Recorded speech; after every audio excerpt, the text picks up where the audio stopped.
안녕하십니까. 2014년 9월 27일 수업을 시작하도록 하겠습니다. 네, 오늘이 이제 140일 남았습니다. 그래서 20주가 남았는데요.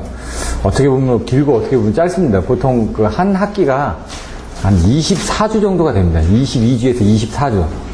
그래서 그 보통 수업을 진행하는데 지금 후반기 때는 24주 정도 남아서 시간이 좀 여유가 있습니다. 여유가 있는데 중간에 제가 한 2주 정도 출장 일정 때문에 비우게 될 것 같아서 그런 부분은 미리 공지를 해드렸고요. 그래서 비우는 부분에 대해서는 따로 시간을 내서 다시 보강을 해드리도록 하겠습니다. 그렇게 하더라도 한 22주 정도는 있기 때문에 수업을 진행하는 데는 조금 부담은 될 수가 있습니다. 왜냐면 마지막에 가다 보면 시간에 쫓겨가지고 좀 빨리빨리 진행되는 경우가 있거든요. 그래서 그런 부분들은 뭐 애초에 말씀드렸던 것처럼 관연도 문제 부분을 하다가 한 달 정도 남기면은 바로 200문제로 들어가서 그 부분을 설명하는 식으로 그렇게 진행을 하도록 하겠습니다. 조금 전에 이제 여러분들이 모의고사를 보시면서 저번 주에 이제 그 여러분들하고 말씀을 나누면서 여러분들의 부족한 부분들 또 여러분들이 건의한 사항들에 맞춰서 오늘부터 또 수업 방법을 조금씩 바꿔 나갈 텐데요. 일단 이제 시험을 보는 데 있어가지고 너무 부담이 되다 보니까 시험 문제를 좀 알려달라고 말씀하셔가지고 좀 빈도수가 높은 쪽, 그러니까 그 관연도 문제에서도 어느 문제를 골라야 될지 잘 모르겠다 이렇게 해가지고 적어놓은 것들은 그나마 제가 보기에는 빈도수가 좀 높은 쪽으로 적어놨습니다. 그래서 오늘은 뭐 AFC하고 조류계산하고 IGCC 쪽, 뭐 SVC, 단락비, 절연협조, 유도장애 이런 식으로 한 7개 문제만 적었고요. 다음 주에 할 것들은 한 10문제 정도를 적었습니다. 그래서 보통 한 10문제 정도를 적을 예정인데 그 10문제를 30분 안에 쓴다는 거는 어렵습니다. 근데 10문제를 30분 안에 쓸 수 있도록 여러분들이 쓰셔야 되는데 그러면 어떻게 해야 되냐? 키워드밖에 못 씁니다. 결론적으로. 그러니까 제가 여러분들한테 항상 하는 얘기는 문제가 있었을 때 문제에 대해서 답을 쓰는데 그 키워드를 쓰는 훈련이 여러분들의 이번 과정의 가장 큰 목적입니다. 키워드를 써서 내가 얼마만큼 알고 있는지를 파악을 해야 되는데 조금 전에 여러분들의 답안지를 제가 보면서 느꼈던 부분은 알고는 계신데 뭐 예를 들어 정의는 잘 썼습니다. 그리고 그림을 그리는데 그림이 뭔가 이상합니다. 이분들이 쓰시긴 했는데 뭔가 부족한 부분이 있다는 얘기죠. 뭔가 정확하게 알고 썼는지 이런 것들이 중요하기 때문에 그런 부분을 자꾸 시험을 보시면서 내가 썼는데 이게 정확하게 모르고 썼다는 건 본인이 느끼십니다. 그리고 나서 수업을 들으면서, 그러니까 제가 시험을 보는 가장 큰 이유도 여러분들이 뭐가 부족한지를 보기 위해서 시험을 보는 겁니다. 그래서 이분은 요게 좀 약하고 저분은 조금 이게 약하구나. 공통적으로 봤을 때 이런 부분이 약하구나. 그러면 그 부분을 수업 시간에 중점적으로 더 설명을 드리게 되는 겁니다. 왜냐면 본인이 약한 건 다른 사람도 약하게 돼 있거든요. 그래서 그런 것들을 다른 사람은 어떻게 했는지, 또 어떻게 답안을 썼는지, 어떻게 또 외웠는지. 저번 주에 할 때도 TS 사이클하고 이런 부분들, 랭킹 사이클하고 카르노 사이클 설명할 때도 뭐 다른 사람이 이거 잘 쓰셨는데 어떻게 외웠습니까? 물어보고 이런 식으로 키워드를 외우셨네요. 그러면 저는 이런 식으로 외웠는데요 하면서 좀 서로 교류를 해가면서 보완을 해가면서 외우니까 조금 더 쉽게 접근이 됩니다. 그래서 저번 주에 안 오신 분들도 있기 때문에 오늘 뭐 그 카르노 사이클 같은 부분도 다시 한번 잠깐 설명을 드릴 거고요. 그래서 그런 부분들이 나중에 시험에 나왔을 때는 외우는 방법이 따로 있는 게 아니라 여러분들이 어떻게 외워야 될지를 고민을 하셔야지만 됩니다. 근데 이제 고민을 하는데 시간이 너무 많이 뺏기기 때문에 그런 고민을 줄이고자 제가 외웠던 방법을 가지고 설명을 드리고 여러분들이 거기에 대해서 뭐 보완을 해서 수정을 해 나가는 식으로 그렇게 진행을 하도록 하겠습니다. 먼저 이런 부분을 썼는데 좀 약했던 부분을 한번 말씀드리면은 뭐 키워드 부분으로 AFC가 뭐죠? 오토, 프리퀀시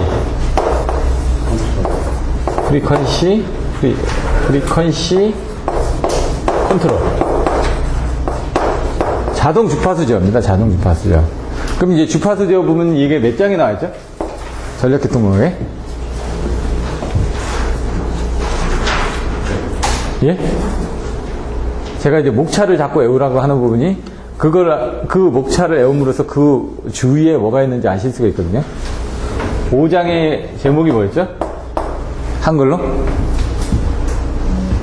주파수, 유효전력 제어.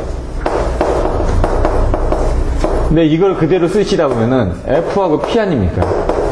왜 제가 이걸 말씀드리는, 자동 주파수 제어는 뭐다라고 설명해놓고 자동 주파수 제어의 제어 방식을 설명하는 데 있어서 저희가 외울 때 키워드는 이렇게 외우라고 했죠. 주연바라고. 주연바라 하면서 앞에다 정자를 붙이라고 해요. 정자를. 정주파수 제어 방식.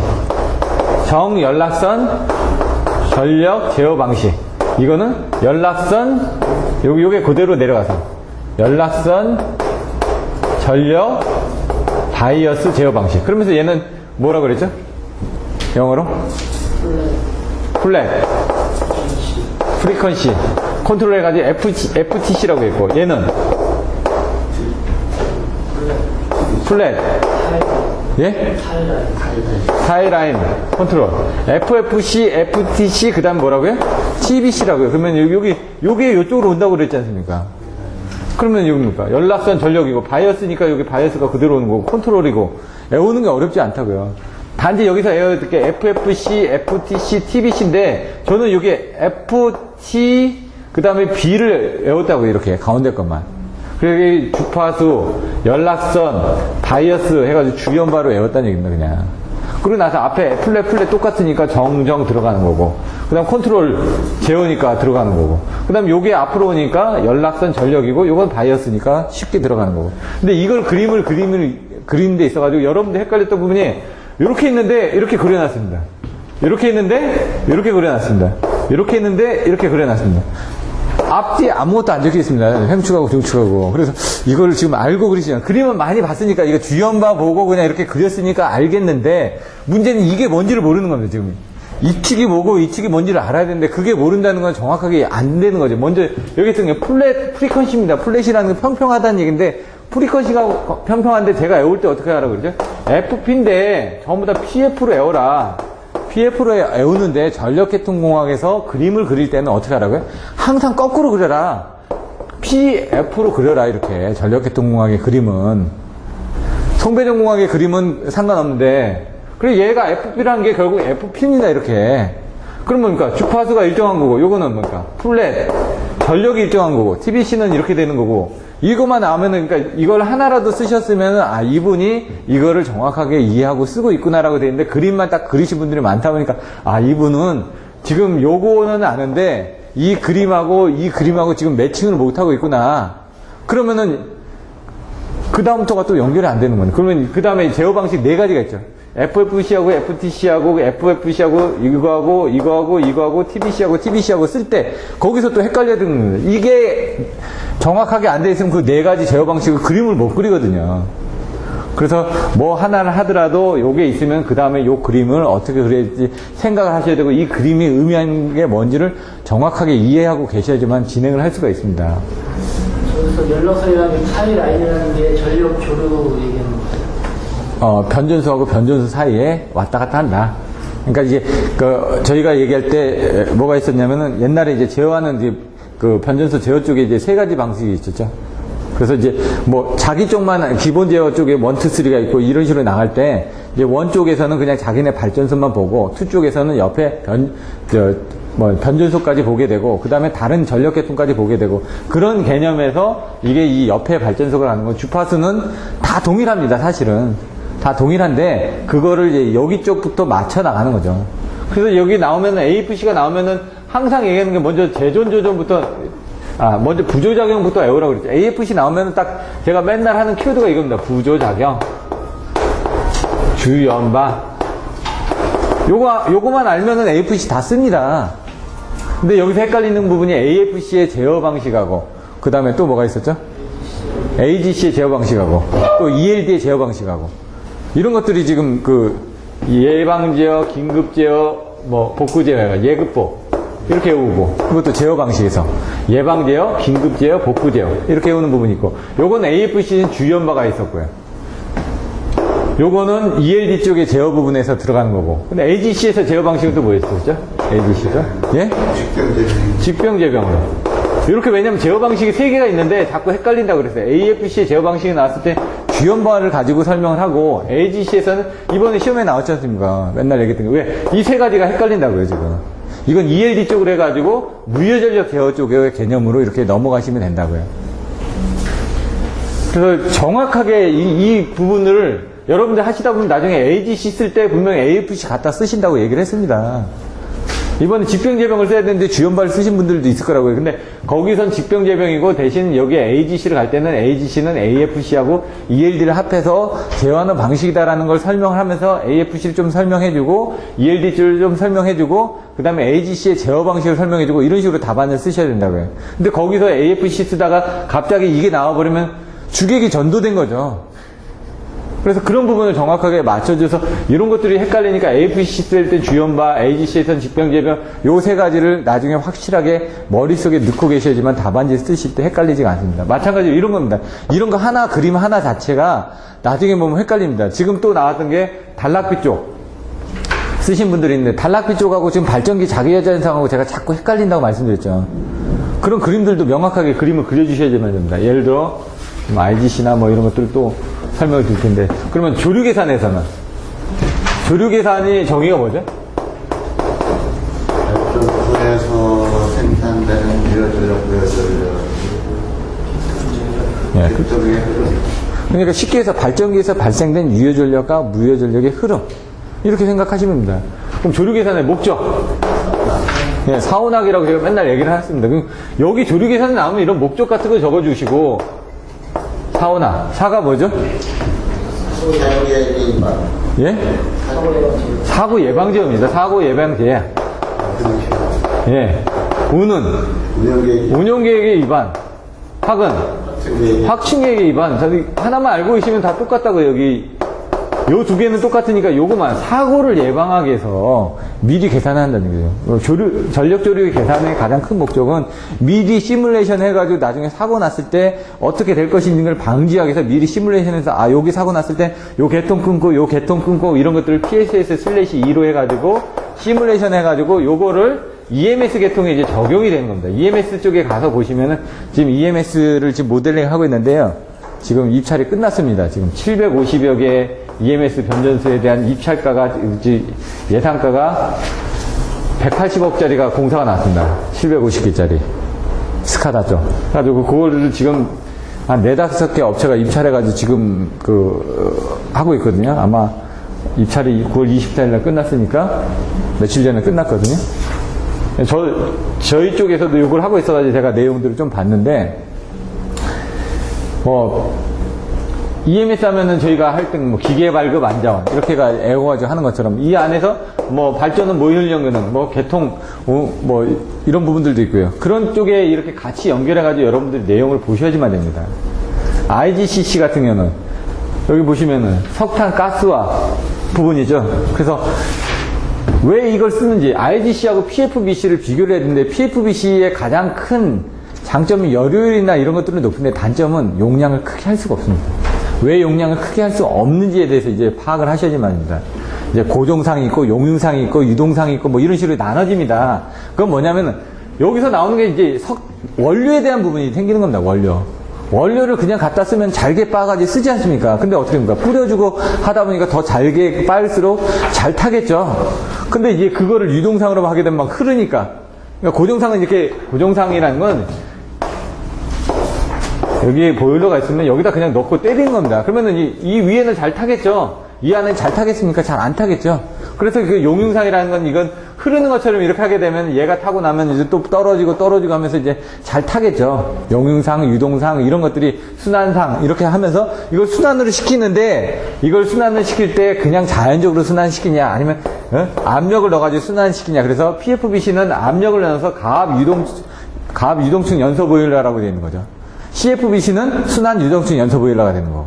그러니까 이 유동에 대한 부분을 어떻게 하냐는데 IGC는 아예 이런 부분을 가스를 만들어가지고 집어넣는 겁니다. 이건 석탄입니다. 석탄인데 석탄을 잘게 쪼개가지고 뭔가 이제 고정상이 아닌 태우기에서 뭔가 뿌려주는 형태를 어떻게 뿌려주느냐에 따라서 탈 수 있는 그런 부분 늘려지는 거고 IGC는 이걸 아예 가스로 만들어가지고 뿌려지기 때문에 더 잘 타는 거죠. 그거의 차이점 어떻게 되냐 이런 것들이 나와 있는 거예요. SVC 같은 경우는 스테이트 바 컴펜세이터로 해가지고 여러 가지 나왔는데 분명히 LC 조합입니다. LC 조합인데 이걸 어떻게 쓰느냐에 있어서 뭐 픽스드 콘덴서 리액터 타입. 뭐 이렇게 FCR, FTR 뭐 이렇게 내용들이 나오는데 이따가 보시면 될 것 같고요. 요 리액터를 픽스드를 시켜가지고 쓰는 타입들이 있고요. 근데 대부분 이제 콘덴서 성분하고 C 성분하고 그다음에 리액터 성분이 있다. 그러면 C는 단계적인 부분밖에 안 되기 때문에 이렇게 뭐 여러 개를 씁니다. 단계별로 10MV, 10MV, 10MV를 쓴다. 그럼 얘는 30MV를 씁니다. 왜? 얘는 10MV, 10MV, 10MV 이렇게 쓴다 그러면 얘는 30MV 이렇게 다양하게 갈 수가 있기 때문에 요 안에서 올려주고 내려주고 하는 부분을 다양하게 할 수 있다는 얘기죠. 그래서 이걸 어떻게 쓰냐에 따라서 이렇게 갈 수도 있고 10MV 갔을 때 다시 올려줄 수도 있고 올려줄 수도 있고 이런 식으로 쓸 수도 있고요. 여기서 이렇게 올려주면서 쓸 수도 있고요. 다양하게 쓸 수가 있다는 얘기죠. 근데 여기에 대한 제어 부분 얘는 계단식이니까 뭐 다이오드가 들어갈 수도 있고 여기도 다이오드가 들어갈 수도 있고 단 요 조합은 거의 같이 용량을 맞춰서 씁니다. 그래야지만 얘 용량을 이걸 가지고 다 제어를 할 수가 있으니까. 얘가 30인데 얘를 20을 쓰지는 않는다는 얘기죠. 그러면은 얘가 3개가 들어갔을 땐 제어를 못 합니다. 다. 그렇기 때문에 용량을 같이 맞춰서 쓰는 부분하고 이 조합에 따른 부분들, 그리고 SVC하고 SVG가 차이가 어떻게 나는지 이런 내용들 보시면 되고. 단락비는 잘 쓰셨습니다. 정의 키워드가 뭐였죠? 정무합계, 삼류지계. 이거 맨날 들으셨으니까 이걸 가지고 쓰시는 데는 전혀 지장 없더라고요. 전격 속도에서 무브와 전압을 발생시키는 데 필요한 계좌전류라고 해요. 이 계좌전류가 중요한 겁니다. 그리고 삼상 단락전류와 같은 지속 단락전류를 흘리는 데 필요한 계좌전류라고 해요. 그럼 이제 여러분들이 그림을 그리시면서 이제 여기서 이제 또 그림을 못 그리시더라고요. 이렇게 딱 2개 그려놨습니다. 여기까지만. 계좌전류라면서요. 계좌전류니까 이거 뭡니까? 계좌전류. IF, 땡땡. IF, 1. 이렇게 해서. 그럼 여기 IF하고 만나는 부분이 여기가 뭘까요? 전격 전류가 되겠죠? 이쪽도 전류니까. 그럼 여기하고 만나는 이 부분은 또 뭐가 될까요? 단락전류가 되겠죠. IS가. 여기하고 만나는 부분은 여기는 뭐가 될까요? 예? 전격 전압입니다. 이게 좀 헷갈리는 건데, 여기 부분이. 그래서 여러분들이 계좌전류, 이게 정의를 정확하게 알고 있으면 이 그림을 정확하게 그립니다. 정의만 알고 요거의 그림을 그릴 때 어떻게 이걸 응용을 해야 되는지 모르니까 이제 힘들어지는 거죠. 그래서 이제 이런 것들을 요령을 가르치는 건데, 여기까지 쓰고 나서 여러분이 쓰실 수 있다. 그림을 그렸는데 이걸 어떻게 그려야 될지 모를 때, 요 계좌전류 포인트니까 계좌전류 포인트고, 그 다음에 요거는 전격전압이고, 요거는, 단락전류고, 여기는 전격전압인데 이 전압에 대한 부분이 좀 주의를 하셔야 된다. 뭐 포화곡선, 무박 포화곡선 해가지고 이런 부분들을 쓰는 부분들을 이제 여러분들 쓰시면 되고요. 그럼 여기서 이제 나오는 게 이제 단락비라는 게 어떻게 되죠? KS는 XD분의 1이 아닙니까? 근데 이제 XD분의 1이 나오게 해서 X는 어떻게 되냐 하면서 이제 IF2 대 IF는 뭡니까? 요 수식이 그대로 들어가면 되지 않습니까? IF2일 때는 IN이니까 IN이 들어가는 겁니다. 그리고 여기일 때는 IS니까 IS가 들어갑니다. IS는 어떻게 됩니까? XD분의 1이지 않습니까? IS는 X분의 1 IN이 되죠? 그래서 이런 부분 없어지면서 XD분의 1이 여기서 비율이 나오는 거죠. 요 비율이 XD분의 1이다. 그래서 XD분의 1이 KS다. 이런 개념으로 이제 넘어가면 됩니다. 그러니까 여기서 이제 이걸 많이 보시다 보면은, 이걸 어떻게 외워야 될까? 요거 외웠으면 그림 그리고, 요 그림에서 이 수식을 어떻게 뽑아내서, 그 뽑아낸 거에 대해서 단락비가 나왔을 때 그 단락비를 가지고 어떻게 적용해서 답을 이끌어낼 건지, 안정되는 어떻게 영향을 미치는지, 이런 것들도 봐야 되고요. 또 절연협정. 절연협정 아까도 쉬는 시간에 잠깐 얘기를 했었는데, 절연협정의 정의가 어떻게 되죠?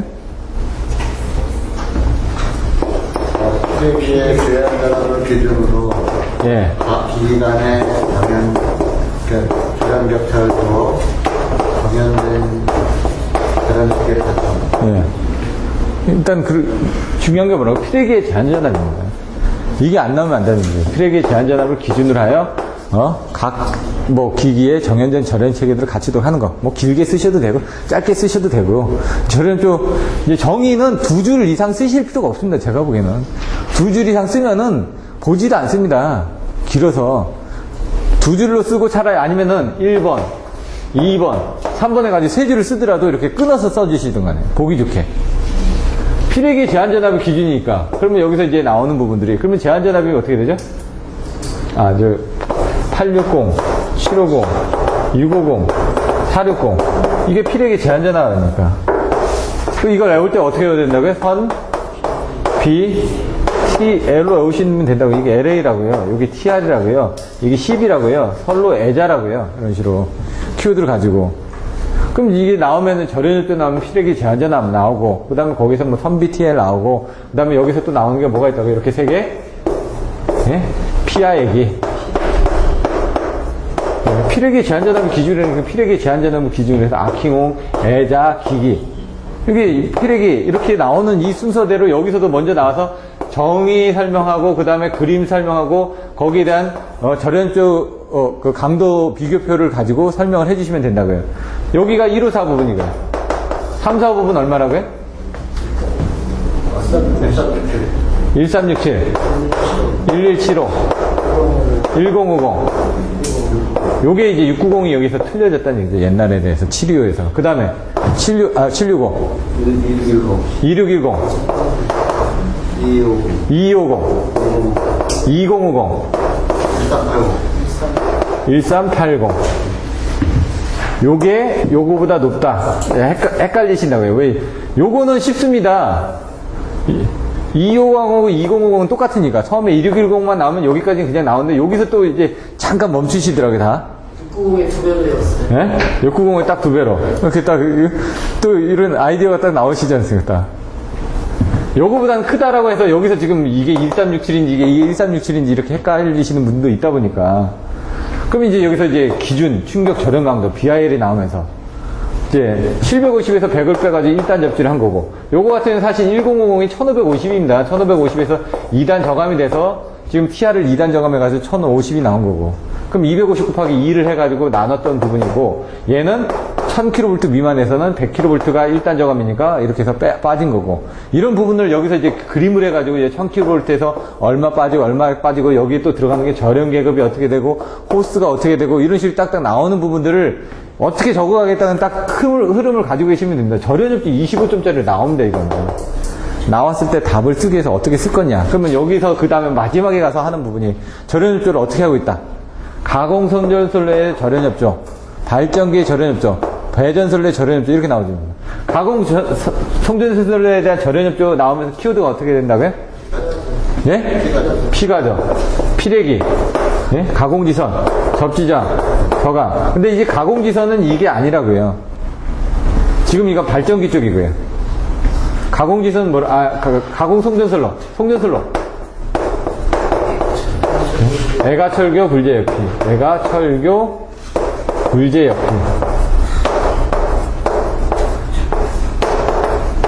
나머지는 발전기나 뭐 이런 그 배전선로 쪽은, 여기 발전소나 배전선로에 대한 것은 피가적으로 그냥 외워주시면 되고, 송전선로 쪽에서는 그림을 그리실 때도 보통 발전기에 따라서 변압기를 통해 가지고 송전선로를 통해 가지고 변압기를 통해서 배전선로로 이어진다. 그래서 발전기 먼저 외우고, 그 다음에 송전선 외우고, 그 다음에 배전선로 외우고, 이런 식으로 해서 답안지를 쓰시라고요. 애자, 네? 이게 뭐죠?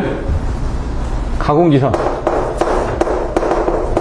철탑각 젖지장 저감, 교략편 설치, 불평인 절연 실시, 개폐로, 그 다음에 역상배열, 피레기, 뭐 피레철탑, 이런 식으로 거기다 그림 그려주시고 하면은 끝난다고요. 그러니까 요걸 딱 한 세트를 어떻게 할 건지를 딱 보셔야 돼요. 아, 요거부터 해서, 그 다음에 요거 PI에게 그림 그리고, 요 절연 강도 비교표 넣으면서, 뭐, BI 같은 게 좀 설명하고, 기준충격 절연 강도 설명하고, 그 다음 절연협조의 협조사항으로 마무리를 하면은 절연협조는 끝난다. 이렇게 답안지를 딱 그 형태를 가지고 계시면은, 이거 나왔을 때 그냥 쓰시면 됩니다. 근데 문제는, 이렇게 안 물어보고, 다른 식으로 물어봤을 때, 여기는 일부 이 내용들을 갖다가 거기다 붙여서 쓰시기만 하면 된다는 얘기죠. 근데 이게 준비가 안 돼 있으면은, 이게 지금 제가 여러분들한테 하고자 하는 건 이런 키워드를 10점짜리를 해서 이 문제가 나왔을 때 만드는 것만 일단 되고 나면은, 어떤 식으로 답안지를 쓰고 이런 것들이 되고 나면, 그다음부터는 여러분들이 조금만 노력하시면 금방 올라갑니다. 처음에 이걸 만들기가 힘들기 때문에 자꾸 주입식으로 이건 뭐죠, 저건 뭐죠 해가지고 맨날 말씀을 드리는 겁니다. 절연도 한 100번은 얘기를 했을 겁니다, 제가. 중요하기 때문에. 유도장애. 오늘 아침에도 설명을 드렸는데, 오늘 아침에 했던 건 이제 선로정수가 코로나에서 나와가지고 거기서 송전선 잔류전압을 해서 유도장애까지 연결되는 부분에서 이런 부분이 필요하다고 설명드린 겁니다. 유도장애 세 가지가 나눠져 있다. 뭐가 있죠? 첫 번째, 정전유도. 두 번째, 전자유도. 세 번째, 고주파유도. 정전유도의 정의가 어떻게 되죠? 전력선과 통신선 사이에 예. 변동 공간에 의한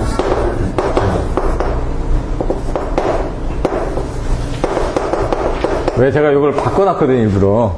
그래서 혹시 이게 L로 나올까봐, 예? 전자일 때는 L이고, 여기는 C라고 해요. 예. 보통 이제 전자유도, 공전이 먼저 예, 정전이니까, 정전이 먼저 나오나? 정전하고 그다음에 유도 나오고 예? 고주파. 하여튼 전자유도 쪽에서는 L을 쓰고, 정전유도 때는 C를 쓰고, 이런 개념으로 이제 가시라고 제가 말씀드렸죠. 정전유도 쪽에 대한 것들은 그렇게 크게 문제가 되진 않습니다, 이런 것들은. 전자유도 쪽에서 이제 문제가 많기 때문에 그런 부분에 대한 답안을 이제 많이 써주셔야 되는데, 이 정전유도를 하려면 송전선 잔류전압부터 알고 나면은 이 부분은 그냥 먹는다고요. 근데 얘 전자유도 장애, EM은 오메가 3 아니면 마이너스가 들어가죠. 마이너스 J 오메가 M 3 I 제로. 그래서 3L I 제로.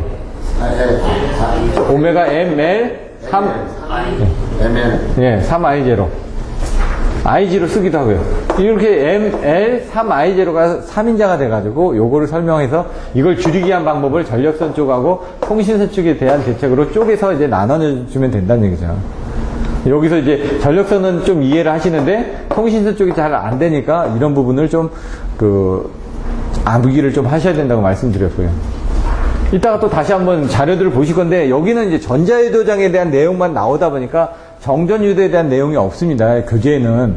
근데 다른 회차의 시험 문제에 이런 부분이 있기 때문에 관련도 문제이긴 하지만 답안이 일부는 잘 되는데 일부는 잘 안 돼 있는 부분도 있습니다. 그런 것들은 어떻게 됩니까? 여러분들 기존에 보셨던 다른 모범 답안을 보시면서 비교를 하셔야지만 됩니다. 잘 돼 있는 부분은 여기서 기존에 있던 답안지에 추가되는 문제를 답안지로 더 작성을 해놨습니다. 그런 부분은 잘 돼 있는 부분이거든요. 그래서 그런 부분을 참조를 하셔가지고 하시다 보면 좀 더 좋은 부분이 있을 거라고 생각을 합니다. 자, 간단하게 설명을 드렸고, 자, 자기애를 오음의 법칙, 전기애를 오음의 법칙 이렇게 나왔는데 이게 지금 그때 말씀드렸던 것좀 63회, 65회, 66회 때만 이렇게 자기학이 이렇게 유난히 많이 나왔습니다. 그 이후에는 자기학 쪽이 그렇게 많이 나오지 않다 보니까 사실 버리고 갑니다, 그냥. 근데 이제 요 문제 정도는, 다른 거에 비해서 요 문제 정도는, 여러분들 알고 계신 것은 발전기, 전동기, 비교하지 않습니까? 발전기, 변압기, 비교하지 않습니까? 예를 들어 변압기의 병렬운전 조건, 발전기의 병렬운전 조건, 이렇게 비교하기 좋거든요. 얘도 보시면은, 자기애를 오음의 법칙, 전기애를 오음의 법칙 비교하라. 이게 지금 딱 전기하고 자기애를 비교하는 부분이기 때문에, 이런 거 정도는 여러분들이 정리를 해서 좀 가지고 계셔야 된다는 얘기입니다. 시험 문제에 안 나오더라도. 다른 문제에 비해서는. 비유전열, 유전체 이런 것들도 그냥 기본 개념이니까 유전체가 뭔지 정도는 알고 계셔야 됩니다. 왜? 도체가 뭔지, 부도체가 뭔지, 반도체가 뭔지 이런 것들을 알고 계셔야 되지 않습니까? 그래서 여기도 유전체가 뭔지 이런 것들은 좀 그 정도는 알고 계셔야 된다. 요 앞에 있던 그런 과정들은 사실 좀 빈도수가 적으니까 넘어가셔도 되는데 요거는 상식으로 그냥 알고 계시라는 얘기입니다. 꼭 외우려고 하시지 말고. 이건선 변압기 등가열하고 벡터들 작성하셔. 근데 여기 답안지에서는 이걸 4번으로 해서 풀어놓고 이건 3번으로 해서 풀어놨습니다. 근데 그림이 약간 이상하더라고요. 그리는 방법으로 그려놨는데 그거는 이제 나중에 한번 다른 답안지하고 한번 찾아서 한번 비교를 해봐야 될 것 같습니다. 그린 형태는 맞는데 그림을 조금 잘못 그린 것 같아서 PT, CT, MOF 같은 경우는 요 전에서도 이제 결선 방식이라든가 이런 것들에 대해서 나왔었죠. 그러면 PT에 대한 결선 방식, CT에 대한 결선 방식, MOF가 하는 역할이 뭔지. 근데 이제 MOF는 한전에서는 MOF를 21900 쪽에서 쓸 때는 MOF라고 얘기를 하는데 일단 154 계통으로 가게 되면 MOF라고 얘기를 안 합니다. 그때는 이제 CPD라고 해서 컨덴서 포텐셜 디바이스 해가지고 그때는 이제 우리가 쓰고 있는 MOF 같은 경우는 이렇게 돼 있죠. 이렇게 3개 나와 있고 하나, 봉 이렇게 세 개 나왔고, 이렇게 해서 돼 있죠. CT하고 PT를 한 몸체에다 수납한 거, 미터링 오브 피트를 MOF라고 얘기하는데, 이제 154 계통에 가게 되면 이게 전압을 못 견딥니다. 154라는 큰 전압을 견딜 수가 없다 보니까 애자 덩어리를 이렇게 막 갖다 놓고, 여기다 네모난 거 조그맣게 하나 달려 있습니다. 그럼 요 안에, 요거 뜯어놓은 사진도 있거든요. 여기 조그마한 변압기가 하나 들어 있습니다. 그래서 분압을 하는 겁니다. 여기까지 전압이 걸리는 거를 이렇게 분압을 해가지고 여기하고 여기 전압을 요 저항에 따라서 뭐 계산하라 해가지고 이 Z1, Z2에 무관하게 뭐 일정함을 증명하시오라는 계산 문제, 증명 문제도 25점짜리로 나온 적이 있습니다. 이런 것들은 다시 또 나올 수가 있거든요. 그래서 그런 문제들 같은 경우는 한번 점검을 해주시면 되고요. 파일럿 와이어를 종류별로 설명하시오. 뭐가 있을까요? 이제 송전선 보호 방식부터 들어가야 된다는 거예요. 처음에 송전선로의 표시선 계절 보호 방식을 종류별로 설명하시니까 송전선로의 보호 방식이 뭐가 있었죠? 네, 표전 통방광은 일단 알고 있죠. 표시선 계전 방식이 있습니다. 표전, 전력선 반송 계전 방식이 있고, 통신선 반송 계전 방식이 있고, 마이크로 방식, 광파 방식인데 거기서 이제 그 거리 계전 방식에 대한 내용들이 여기 또 뒤에 또 나와 있고요. 근데 이제 표시선을 쓰다 보니까 표시선으로 쓸 수 있는 것들이 뭐가 있냐. 그래서 뭐 87L에 관련 전류순환식, 전압 반향식 뭐 이런 내용들을 두 가지를 비교를 합니다. 그러면서 나온 것들이 또 있는 게 있다면 전력선 반송, 보호 계전 방식 쪽에 대한 것들이 또 있죠. 그래서 사실 이 표시선 보호 계전 방식 쪽은 조금 그 두 개밖에 없습니다. 근데 표시선 계전 방식을 잘 안 쓰고, 아까 얘기한 것처럼 3, 4, 5 쪽에 대한 주보는 다른 방식을 쓰고 있기 때문에 차라리 그런 쪽도 이걸 하시면서 더 공부를 해 두시라는 얘기입니다. 계산 문제는 저희가 시간당 예상 좀 빨리 스킵을 하겠다고 그랬습니다. 이거는 기억나시나요? 그림에서 이렇게 돼 있으면 얘가 등, 단, 온, 열, 외우고 이렇게 한 다음에 이건 증가하고 이거는 감소하고 이렇게 외워주시라고 그랬어요. 근데 등단 이렇게 온열 이렇게 외워주셔도 되고요. 똑같으니까. 아니면 등단하고 여기는 올라가는 부분, 여기는 내려가는 부분. 그래서 랭킹 사이클에서 그림에서 보일러를 어디다 둘 거냐. 요쪽 부분, 요쪽 부분, 뭐 가열, 계열 이렇게 기억나시나요? 요것도 두문이라고요. 이쪽으로 이렇게 돼 있는 부분은 다 요쪽 과정이니까 두문이라고요. 여기만 이렇게 됐다가 이렇게 올라가는 요쪽하고 맞춰지는 부분에서 여기까지만 단열이고, 여기 올라가는 부분도 다 등원으로 보시라고요. 무조건. 여기서 꺾어지는 부분은 다 등원으로 보시면 되고, 이게 과열인지 제열인지 가열인지 이런 부분만 헷갈리지 않게끔 하시면 된다고요. 그런 것들은 저번 주에 설명드렸는데 이따가 다시 한번 또 설명을 드리도록 하겠습니다. AFC 나오면 아까 보셨던 것처럼 뭐라고요? 재전, 조전. 근데 먼저 부조작용부터 나온다면 재전, 조전이 뭐죠? 재전, 조전이? 제어계, 전선계, 조정용 발전소, 전력계통. 해가지고 그림을 이렇게 딱 그리는 게 재전, 조전입니다. 그래서 처음에 나올 때 부조작용, 재전, 조전, 주연바 이렇게 그렇게만 알고 계시면 AFC 다 쓰신다고요. 근데 이제 그 키워드로 그걸 연상할 수 있을 정도가 되면은 여러분들이 많이 공부를 했다는 얘기입니다. 그래서 여러분들이 연상할 수 있을 만한 키워드를 자꾸 만들어야 되면 됩니다. 최소한에서. 왜? 너무 많은 키워드다 보니까 그걸 가져갈 때 짧은 키워드를 가지고 여러분들이 인식을 해서 답안지를 쓸 수 있게끔 뭔가 다른 거하고 연결해서 만들어 가셔야 된다는 얘기죠. 이거는 넘어가고요. 조류계산 아까 얘기했죠. 용도니까 목적입니다, 이게. 그러면서 기지량, 미지량 나오면서 그 전력조류 계산 방법들을 비교하는 것들 나오면서 컴퓨터로 했을 때 뭐 수렴 속도라든가 이런 것들이 나온다는 얘기죠. CV, 과거 폴리에스테르는 정기적 속성에서 VT 특성이 있습니다. 약간 틀립니다, 이게. VT 특성이 이것만 있느냐. CVK만 있지는 않습니다. 피레기도 VT 특성이 있습니다. 네, 먼저 피레기 특성을 설명드리면은 이건 견디는 부분입니다. 견디는 부분. 얼마나 오래 지속해서, 왜? 전압이 시간에 따라서 흘러갈 때 얘가 얼마만큼 견뎌주느냐 그 특성을 설명하라 이겁니다. 여기 절연 파괴 시간이라고 있지 않습니까? 피레기 거를 먼저 보여드리면은, 피레기는 이렇게 일정합니다. 그 다음에는 얘는 이렇게. 그 다음에 얘는 이런 식으로. 그러니까 큰 전압, 요게 이제, 요게 전압입니다, 요게. VT 특성이라고 했죠. VT입니다, 이게. 전압이 크게 걸렸습니다. 평상시 때 자기가 전격 전압이 있으면 전격 전압에, 피레기가 방전했을 때 터지지 않게 견뎌줘야 되겠죠, 얘가. 그럼 피레기, 이게 154라고 그러면 이게 뭐 345라든가 뭐 이런 식으로 되겠죠. 153 얘가 288이 방전 전압이니까 그거보다 훨씬 높은 전압에서 견뎌줘야 되겠죠. 그렇게 되는데 얘네들은 피레기 위에 아까 피아액이었죠. 피아액이 이런 식으로 올라간다는 얘기죠. 그럼 기기 쪽이 이제 요쪽에 관련된 부분이니까 나중에 가서 보시면 얘네들은 이런 일직선인 부분이 아니라 이렇게 좀 많이 이렇게 휘어져 있을 겁니다. 왜? 시간에 따라서 큰 전압이 왔을 때는 짧은 시간밖에 못 견디는 겁니다. 근데 이제 좀 이게 지속적으로 좀 오래 흐르게 되면은 좀 어느 정도, 요 작은 전압에 대해서는 좀 어느 정도 더 견딜 수 있다라는 걸 표시한 게 그냥 VT 특성입니다, 그냥. 이런 개념만 알고 계시면은 나머지는 쉽다는 얘기죠. 정전에서 정전 시간에 가지고 신뢰도 평가할 때 세 가지 필요한 것들. 정전 빈도, 정전 지속 시간, 뭐 이렇게 가지고 나왔던 것들. 확률이라든가 이런 것들 있고. 이건 표준 전압에 대해서는 일반 전기사업자 10%죠. 5%, 6%, 10% 아닙니까? 그럼 110V는 얼마죠? 그거 5%니까 6V입니다. 220V는 6%니까 13V. 380V는 10V니까 38V.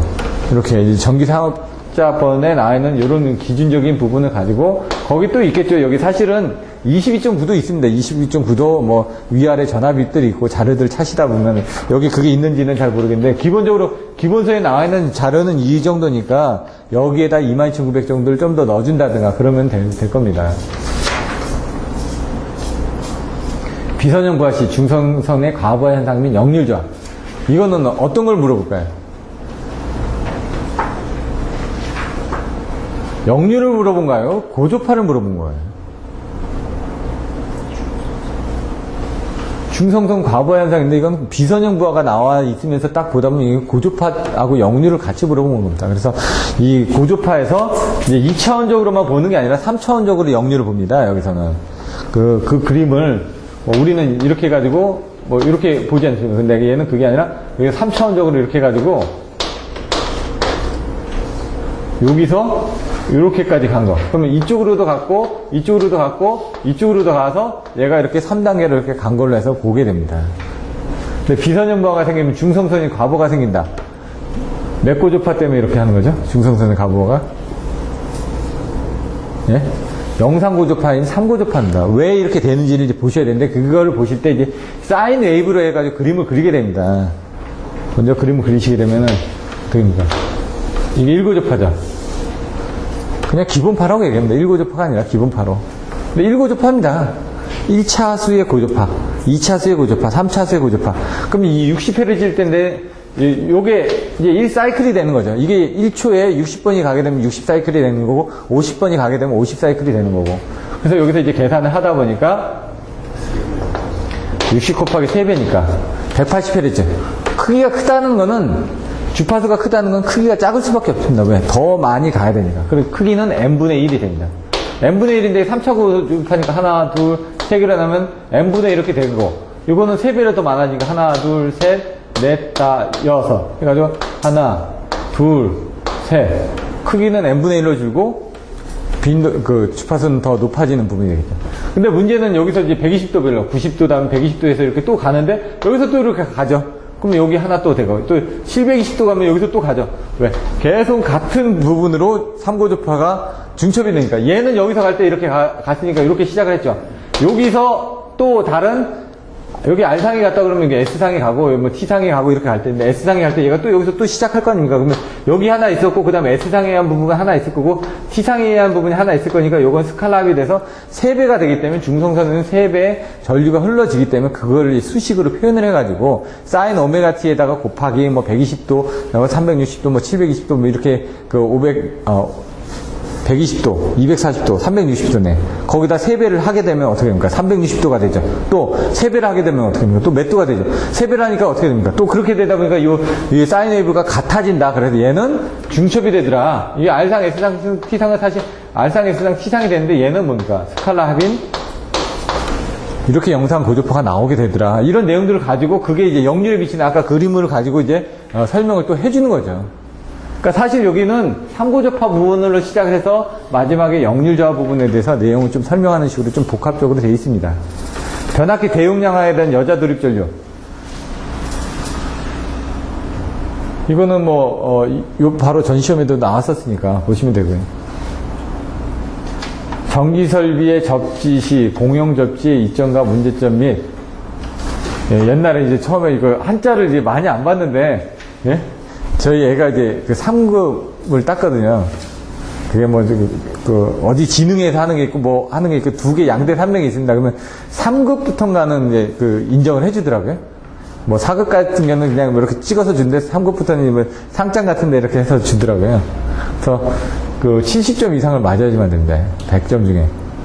봤는데 어렵습니다. 3급도. 제가 보기에는 70점 맞게는. 보니까 모르는 단어들이 많더라고요. 근데 옛날에는 이런 식으로 한자들이 좀 들어있습니다. 지금 한자 없습니다. 거의. 오히려 영어가 있습니다. 영어가. 그래서 더 힘들다는 얘기죠. 공용접지 이점과 문제점. 공용접지가 있고 그 다음에 이거 공용접지라는 게 사실 공통접지죠.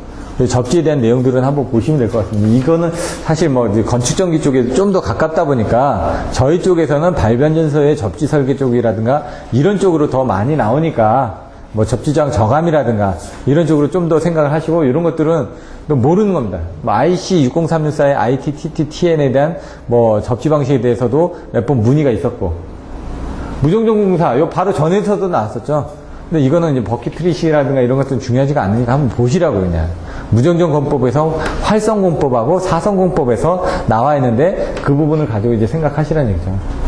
CVP 이런 것들도 이때 당시에는 했었는데 전력산업구조 개편하고 마찬가지로 해가지고 나와 있는데 그 다음에는 이런 풀재 같은 경우들이 많이 없다 보니까 이런 부분에 대한 것들은 시사성으로 보고 조금 빈도를 낮췄습니다.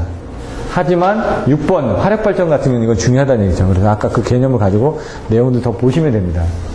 3교시 전력 품질 많이 나온다고. 세그스웰, 그 다음 트랜지언트, 그 다음 플리커, 고조파.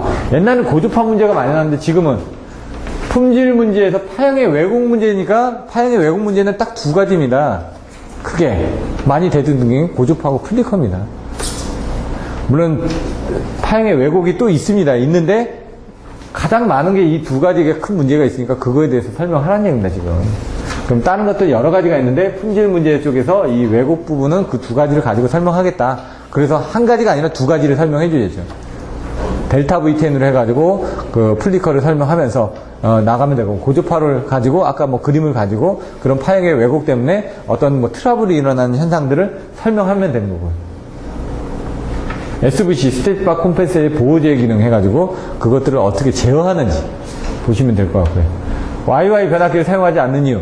이제 3권선, 이건 변압기 등가열을 가지고 설명드렸죠. 정상, 역상, 영상 임피던스를 가지고 설명하면서 영상 임피던스가 연결이 된다. YY 결선에서는. 그러다 보니까 2차 측에서 사고 난 지락전류가 영상전류인데 그 영상전류가 전단으로 옮겨가다 보니까 문제가 되니까 그것 때문에 델타 건선을 3차 측에다 넣어가지고 그 3차 측에서 영상전류를 순환전류로서 없애주는 그런 방법을 사용하고 있다. 단거리 송전설 내에 송전단 전압을 유동하시오. 이거 25점짜리 나왔죠. 보통 중거리가 나오는데 그 위에도 한번 나왔었습니다. 단거리가 25점짜리로 84회 때인가 나왔습니다. 84회 때인가 또 그때도 합격자가 많았습니다. 84회 때도. 그러니까 문제가 쉬울 때 합격을 해야지만 됩니다. 네. 이번에도 문제가 어렵다고는 못합니다. 문제가 어려운 문제는 아니었거든요. 근데 문제 자체를 약간 꽈죠. 전부 다 꼬다 보니까 사람들이, 공부를 한 사람들은 좀 그러니까 내공이 있는 사람들은 문제는 다 썼습니다. 근데 점수가 잘 안 나온 거죠. 점수 자체가 보니까 정확하게 써야지만 점수를 주는 문제들. 그러니까 어줍지 않게, 그러니까 옛날 같은 경우는 문제답이 있다 보니까 모범 답안을 가지고 썼는데 이번에 나온 문제들은 모범 답안이 없는 겁니다. 딱히. 기존에 있던 이거하고 이걸 짜집게 해서 만들어야 되니까 모범 답안이 없다 보니까 사람들이 답안을 쓰면서도 정확하게 모범 답안을 못 만들어내다 보니까 점수 자체가 작게 나온 겁니다. 그래서 옛날에 비해서 틀리는 부분이 문제 답만 외우면 되는 게 아니라 이걸 확실하게 이해하고 여러 가지 조합해서 쓸 수 있는 실질적으로 활용할 수 있는 능력이 있는지를 보는 식으로 문제가 좀 많이 바뀌었습니다. 해저 케이블에 위해를 줄 수 있는 어떤 영향들이 어떻게 했냐. 카트네리가 곡선각이라고 있었죠. 왜? 해면으로, 해수 쪽으로 케이블을 넣을 때 그 각도라든가 아니면 밑에 뭐 이렇게 끌면서 쌍끌이 여선이 지나가면서, 왜? 처음에 끌었던 것도 쌍끌이 여선에서 한번 끊긴 거거든요, 저희가. 그래서 그걸 예비선로로 듣고 지금 저희가 사용하고 있는 그 헤더 케이블은 그 이후에 포설한 겁니다. 그러면 이번엔 지금 LG에서 지금 케이블을 해가지고 그 동해 쪽에서 그 케이블을 제작을 해가지고 또 깔아놔서 지금 시운전을 하고 있고요. 그래서 그런 것들 때문에 뭐 헤더 케이블이라든가 아니면은 직류 송전 방식 쪽에서 다시 또 문제가 나올 수도 있다는 얘기입니다.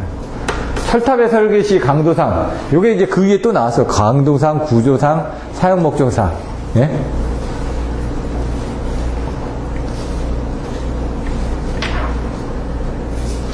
그 다음에 케이블 도체로서 필요한 요건, 초전도니까, 온도라니까. 근데 이거를 25점짜리를 쓰려니까 참 힘든 겁니다, 이게. 초전도 하면 알겠는데 필요한 요건이 뭐냐. 예를 들어, 초전도 케이블의 안에 들어가는 도체 종류가 뭐가 들어가죠? 니옵하고 니옵 티탄이 들어간다고 그랬죠. 그게 이제 광국초에서 여러분들 봤지 않습니까? 광국초에서. 광국초가 뭐였죠? 예. 극중 케이블, 초전도 케이블. 거기서 이제 질소가 들어가고, 그 다음에 뭐 수소가 들어가고 하면서 온도를 낮추기 위한 방법에서 도체를 뭘 쓰냐, 카드뮴이나 봉소를 쓰기도 하고, 티탄, 니옵이나 니옵 티탄을 쓰기도 하고, 몇 도 K까지 이제 떨어뜨릴 수 있냐에 따라서 전압이 얼마나 올라가냐, 내려가냐, 그런 내용도 있을 수 있고. 단락비 아까 설명드렸는데, 단락비의 기본 부분이 있는데, 이게 발전기 성능에 영향을 미치는 겁니다. 그래서 여기가 가면서 발전기 가능 출력 곡선하고 같이 연계가 되면서 또 발전기 구조하고 같이 연계가 되면서 그러면서 구완, 가전, 반무, 측면 생각나시나요?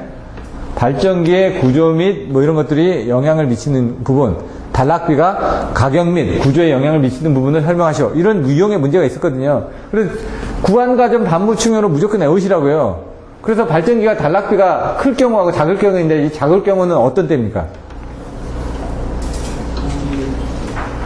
화력발전소가 작다. 그리고 수력발전소는 단락비가 크다. 이렇게 말씀드렸잖아요. 그리고 나와서 나온 것들이 이제 수력이라든가 화력이라든가 원자력을 또 비교하라고 해서 수력은 빼고, 원자력은 빼고 수력발전소하고 화력발전소의 단락비를 비교해서 설명하라. 이런 유형의 문제들도 나와 있고요. 그러니까 하나만 정확하게 알면 그 유형의 문제들은 조금씩 핀트만 바꿔가면서 하면 되는데, 키워드는 뭐라고? 구완, 가전, 반무, 충격만 보시면 되고, 그 다음 단락비가 큰 경우는 다 좋다. 단락비가 작은 거니까 안 좋은 거죠, 지금. 이게 다 안 좋은 겁니다. 얼마나 안 좋은 건지 그 설명하라는 얘기입니다. 이런 때 이제 설명하면서 이제 단락비가 큰 경우하고 이제 같이 비교해서 설명하면 더 좋겠죠. 문제는 이거였지만, 확실히 눈에 띄니까. 전력 계산식에서 교류 전력의 벡터 표시 물리적인 뜻을 설명하시죠. 이제 5장에서 이제 송전 쪽에서 나온다고 그랬죠. P는 VI 코사인 세타에서 왜 그 P 플러스 JQ에서 어디에다 콘주게이트, V에다 콘주게이트를 해야 되냐, I에다 콘주게이트를 해야 되냐, 그거에 따라서 P 플러스 JQ가 되고 P 마이너스 JQ가 된다. 그거 그림 그려서 설명하라는 얘기입니다, 이거. 여러 번 설명드렸으니까. 절연흡조에 대해서 설명하는데 얘는 이 4개만 있습니다. 근데 아까 절연흡조 항목에 이게 들어갈 수도 있는데, 이게 들어가게 되면은 너무 양이 많다고요. 절연흡조에 대해서 설명할 때. 그래서 절연흡조 설명할 때는 요 4가지 부분은 빼고 보통 답안지를 쓰시더라. 근데 여러분들이 쓰게 되면 간단하게 언급만 해주고 뭐 설명만 한다든가 그런 식으로 충분히 늘 수도 있습니다. 절연흡조에서. 모범 답안에는 빠져있는 답안지들이 많습니다. 하지만 여러분들이 답을 쓰시다가 이런 것들도 조금씩 한 줄씩만 넣으면 되거든요. 넣으시란 얘기입니다. 직류 송전에서의 설비 보호 기능에 대해서 설명하시오. 요거는 뭐 내용을 한번 봐야 될 것 같고요. 이게 비슷하게 또 나왔었죠. 고조파에 대한 부분, HVDC에서 고조파 부분에 대한 것들을 보호하기 위한 필터라든가 이런 부분에 대해서 설명하시오라고 나왔죠. 그러니까 이런 것들이 응용돼서 나오다 보니까 기본적으로 HVDC가 어떻게 구성이 되는지, 가운데 직류 케이블 기준으로 해가지고 양쪽에 뭐가 있죠? 리액터가 있죠. 리프를 잡아줘야 되니까. 그리고 양쪽에 또 차단기가 있죠. 또 그 양쪽에 또 뭡니까? 변환기들 있죠. 변환기 또 전단에 또 차단기가 있죠. 예. 근데 뒤에 처음에 보는 차단기가 직류 차단기고 저 뒤쪽에 가 있는 게 교류 차단기고 그 다음에 변압기가 있고 그 다음에 송전선이 있고 그 다음에 이쪽은 뭐 이쪽 송전단이고 이쪽은 수전단이고 그러니까 이쪽은 해남 쪽 이쪽은 제주도 쪽 이런 식으로 해가지고 제주도 쪽에는 뭡니까 무유전력을 공급하기 위한 조상기라든가 이런 것들이 동기조상기라든가 뭐 콘덴서라든가 그런 것들이 달려 있었죠. 그런 식으로 그림을 생각을 할 양쪽으로 그리시라고 해요. 전력계통에서 유도장의 종류별 특성과 방지 대책을 기술하시오 했는데 여러분들 책에 보시면 답안지에 딸랑 전자유도장에만 설명하고 말았습니다. 그러니까 이런 것들은 이제 다른 거 갖다 쓰시면서 하셨는데 그거는 요 전에 뭐 충분히 전자유도가 뭐고 전전유도가 뭐고 고주파유도가 뭐고 이렇게 설명되어 있는 답안지들이 다른 회차에 있기 때문에 그걸 가지고 그냥 참조를 하시면 됩니다. 1교시 부분들이 있는데 요거는 좀 잠깐 쉬었다가 진행을 하도록 하겠습니다.